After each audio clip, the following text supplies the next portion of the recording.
Olá, que a graça e a paz do Senhor Jesus esteja com você. É uma satisfação estarmos mais uma vez reunidos virtualmente para meditarmos um pouco nas Sagradas Escrituras. Eu quero chamar a sua atenção para o texto de 1 João, capítulo 1, versículo 9, que diz assim: se confessarmos os nossos pecados, Ele é fiel e justo para nos perdoar os pecados e nos purificar de toda injustiça. Eu quero que você respire fundo.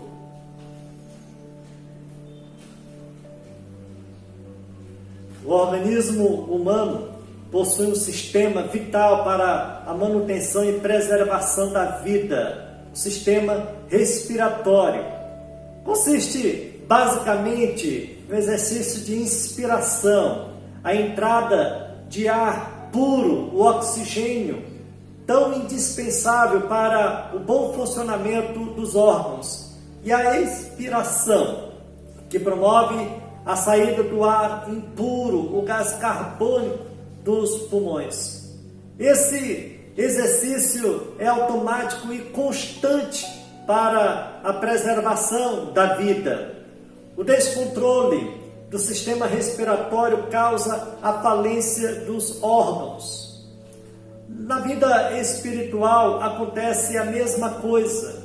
Precisamos respirar espiritualmente a fim de termos saúde.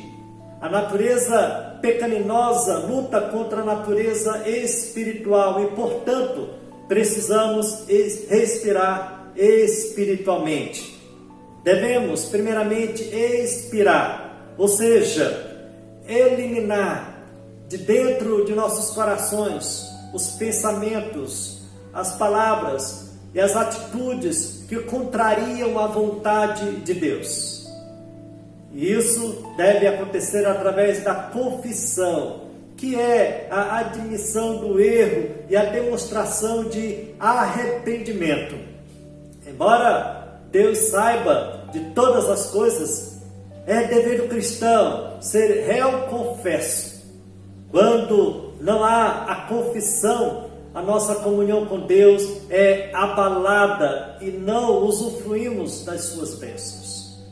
É claro que nesse primeiro ato nós admitimos que é difícil, porque não queremos reconhecer a nossa pecaminosidade e, consequentemente, nos arrependermos. Mas a confissão é indispensável para que haja a inspiração.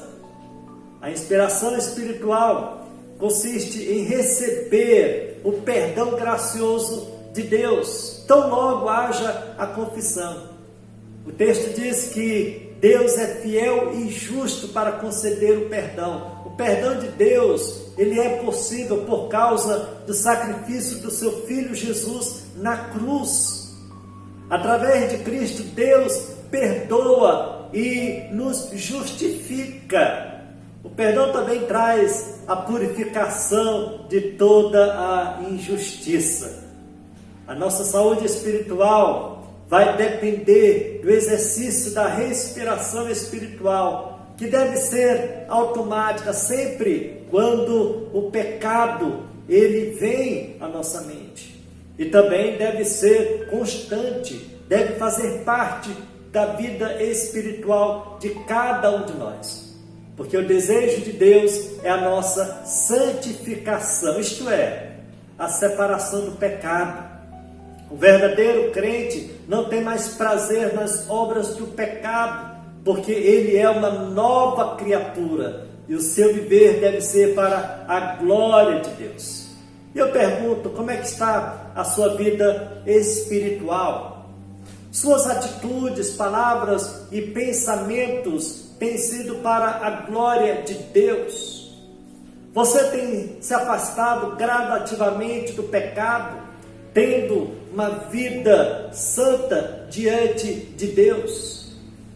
Saiba que Deus é misericordioso e perdoador na vida daqueles que verdadeiramente se arrependem.